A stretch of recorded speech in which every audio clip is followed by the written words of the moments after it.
Défait pour la première fois de la saison à 3 le week-end précédent, Clermont va viser la victoire face à Rodez pour ne pas stagner en deuxième moitié de tableau. Car si les Clermontois n'ont perdu qu'à une seule reprise, ils n'ont gagné qu'une seule fois, cumulant déjà 3 matchs nuls. Rodez pour sa part est 9ème à 3 points du leader et n'a perdu qu'une rencontre également. Seulement à la différence de leur adversaire du soir, les Ruthénois se sont imposés à 2 reprises. Clermont va bien débuter cette rencontre avec ce ballon bien suivi par Johan Magnin. Ça rebondit sur la transversale de Théo Guivarch et Magnin dès la 5e minute ouvre le score et inscrit ici son deuxième but de la saison après celui marqué lors du nul face à Dunkerque. Il est opportuniste, il est bien placé. Magnin, manque de réussite également pour Théo Guivarch et désormais Rodez se lance dans une course à handicap, d'autant que les espaces vont être encore plus béants et exploités par les Clermontois. Lancé idéalement en profondeur, Jim Alevina trompe Théo Guivarch pour le 2-0 juste avant la mi-temps. La passe est lumineuse de Sofiane Chader. Premier but de la saison pour le Gabonais. Jim Alevina entré en jeu à la 13e minute à la place de David Gomis.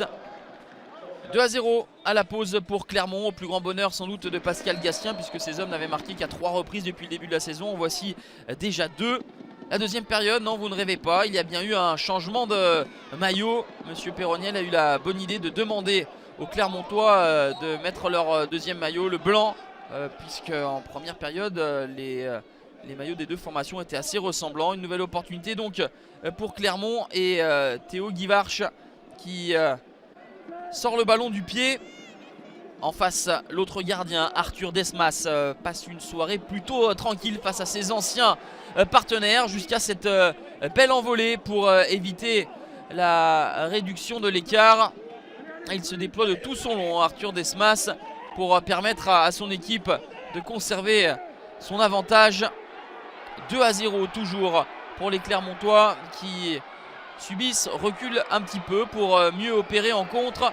Il y aura une belle opportunité qui va être conclue par Mohamed Bayo à la 92e. Première réalisation pour Mohamed Bayo cette saison, de retour de près de Dunkerque où il avait plutôt brillé. 12 buts pour lui en national.